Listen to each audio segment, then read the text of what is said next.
Unsurprisingly, it means he is running scared. A government shutdown is upon us, and while Donald Trump is trying his best to shift the blame, he knows he can't.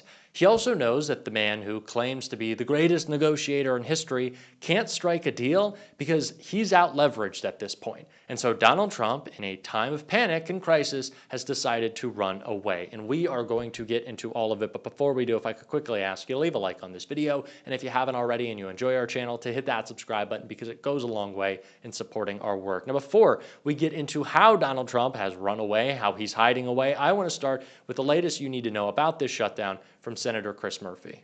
I just came from the Senate floor. We are shutting down. We're shutting down because Donald Trump thinks he's a king. This is totally avoidable, but Donald Trump told Republicans don't negotiate with Democrats. That's why this government is shutting down. We didn't shut down when Joe Biden was president. Why? Because Democrats, when they were in the majority, took their responsibility to govern seriously, reached out across the aisle, and built bipartisan funding agreements with Republicans. But what is most important now that we are in this shutdown, is for Democrats to understand that our cause is righteous, and that if we approach this argument with confidence and with gusto, we will win it in the American public. But if we look weak, if we look like we don't believe in our cause, then we will lose this argument, and the country will suffer. What are we saying? We aren't asking for the moon. We are simply saying we don't want health insurance premiums to go up by 75% on the American public. That's what Republicans have engineered as a means to pay for their giant tax cut for billionaires and corporations. We're not asking for some big new healthcare program. We're simply saying if we're going to vote for a budget, we want that budget to not increase premiums on families across this country by 75%, bankrupting American families. You know what else we want? We want this president to start acting lawfully. I have no obligation to vote for a budget that destroys our democracy. In fact, I have a moral obligation to oppose a budget that funds a pursuit of the president's enemies through a campaign of harassment, intimidation, and imprisonment. The American people don't want this giant increase in premiums. The American people don't want the president censoring his critics, locking up his political enemies. But the only way we win this argument is by going out there and being loud, consistent, and confident that the American people are on our side. This fight is righteous, protecting American families from bankruptcy due to Trump's giant cost increases. This fight is righteous, protecting American democracy from destruction. And so let's go out there and win it. The way that Republicans are trying to frame this fight right now tells you exactly what you need to know about how scared they are and how much they understand of what Americans view as their big failures in this government. The reason why they're talking about health care for illegals, this lie that they're pushing, is because Republicans understand that premiums are going up, people are losing their health care, and the blame will rest solely on their shoulders. So they need to try to come up with some lie, push some narrative, and it's just not working. Mike Johnson's even getting called out in those lies.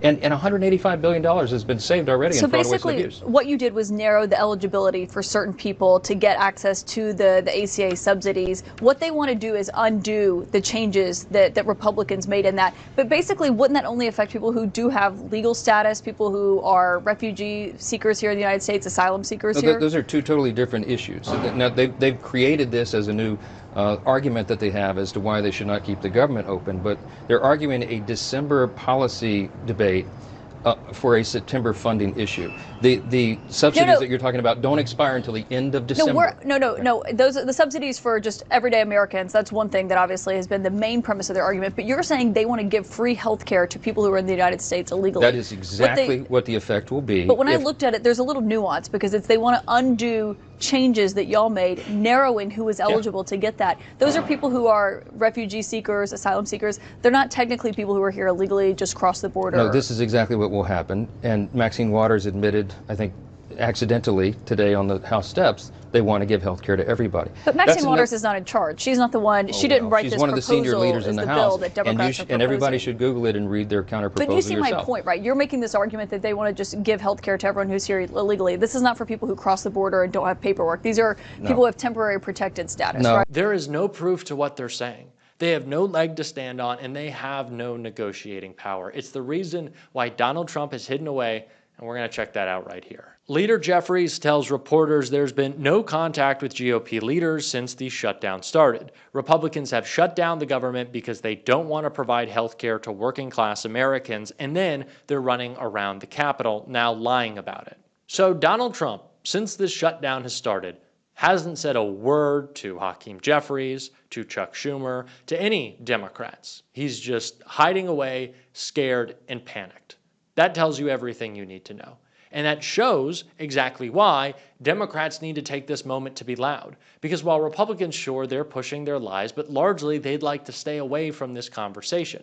And that's why we need to take the opportunity to define it on our terms. And AOC has done a great job of doing that right here. I mean, Chris, we're here to help people. We are here in the midst of this destruction of the federal government, the federal safety net, $1 trillion eviscerated from people's health care, their Medicare, their Medicaid in this country, with prices that are skyrocketing and life becoming completely untenable for the American people. We are here to try to be a backstop and to be that backstop, which is what the American people have elected us to do. So right now, there's this sort of back and forth about the ACA tax credits. And there's kind of a strange dynamic that I want to get your sense of, right? Because at one level, negotiating over the ACA tax credits is important. I mean, there are people who are going to see their premiums go up 15, 20%, like huge amounts are going to spike. Republicans don't like these extenders. Democrats do. They think it's good for people. But that's fully in the lane of like normal politics. And then at the same time, like the president of the United States assembled 800 military commanders to say, I want you're going to have to go to war against your fellow citizens in American cities. And I think people are having a little bit of a hard time of like, we're going to have a fight on the shutdown about the tax credits, but not about the president wants to declare war on Americans, even though I understand those two are conceptually distinct. Do you see what I'm saying? I see what you're saying, Chris, but I think that's something for us to really set the record straight here on. This is not a fight over tax credits. This is a fight over your ability to go to a pharmacy and afford your insulin. We're not talking about just 15 or 20% increases in people's premiums. Tomorrow, healthcare companies, and today, healthcare companies are finalizing the premiums that everyday Americans are going to be paying. And we are talking about a doubling of monthly healthcare premiums, not even including your deductible, in terms of what people are going to be paying next year because of $1 trillion in Medicaid cuts that were put together earlier this year. And I don't know about anybody else, but I do not think that this is just about a tax break or a small tax extender. This is about fighting not just on tax breaks, community health centers, and ensuring that we have a stability of the American healthcare system. And when Republicans use a legislative mechanism to gut the American healthcare system, we have to use a legislative mechanism in order to restore it and to fight for it. Because at the end of the day, people may talk about tax credits this and tax credits that. What they do understand is when you have insulin and you can't afford it. What they do understand is when your kid has chemotherapy or your spouse gets diagnosed with cancer and you go into a hospital and it doesn't get covered. And you have to choose life and death, what this is about. Now, that does not mean that we ignore the abhorrent violation of law and norms and what is happening with our U.S. cities, but we have a broad spectrum of ways and places that we can fight, including our governors, our attorney generals, and our state and municipal leaders, as you just saw. So I just want to make sure I understand this just from your perspective here. So, and I think this is generally the view of congressional leadership as well. You can correct me if I'm wrong.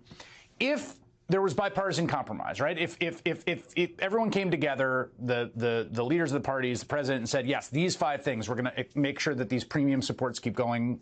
We're going to fund community health centers, whatever the sort of asks on appropriation around people's affordable health care. If those were met, Democrats would be a yes. Like, that is the box that this is happening in, as opposed to we can't fund a Department of Justice that prosecutes political enemies or whatever else might be out there. Well, let me tell you, Chris, the mechanism by which that deal is locked is not just about agreeing in concept on tax credits. We need to do it with no tricks, no games, and no backdoors, which includes rescissions. And when we talk about rescissions, that is the mechanism that the federal government is using to gut and destroy rule of law across the board. So we are fighting to ensure that health care is protected for every American. But the way that we do that also means that the only way that you guarantee that is by forcing them to adhere to the rule of law, which means eliminating the rescission loopholes that they put in the CR earlier this year, which the Senate, unfortunately, had caved on then, and we're ensuring that doesn't happen now. Yeah, the quick 10-second version for people that haven't followed this is that, you know, you need 60 votes to get the filibuster to appropriate funds for the government, but they can pass a rescission, which is to claw back some of the money already agreed to, by 50 votes. So they have this kind of like cake and eat it too model where it's like, oh yeah, we'll come together, we'll pass a bipartisan appropriations bill, and then when we've done that, then we'll go and get rid of the stuff we don't like, which just seems like an insane way to negotiate. It's no way to negotiate.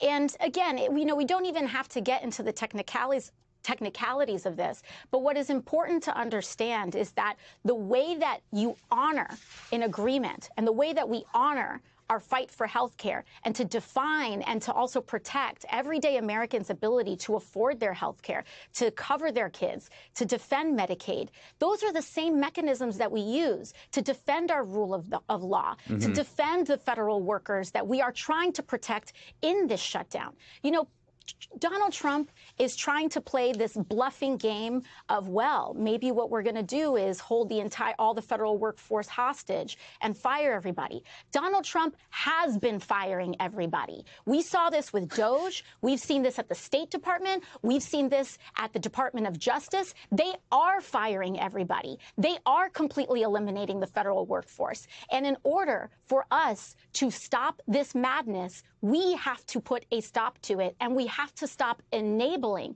their abuse of power, including their use of rescissions. And when we're fighting on their health care, it forces them to act in ways in accordance with the law in other ways, too. Take this opportunity to fight. Have a spine. Push back. Show people what you are made of right now. This is not a time for capitulation or strongly worded letters. This is a time for Democrats to step up. We are going to continue to talk about that on this show, and if you want to support that, as always, you can hit that subscribe button, leave a like on this video. If you stuck around to the end, drop a blue heart in the comments, and if you want to support the show in another way, you can become a member of my Substack by subscribing right here or down below. Keep on fighting.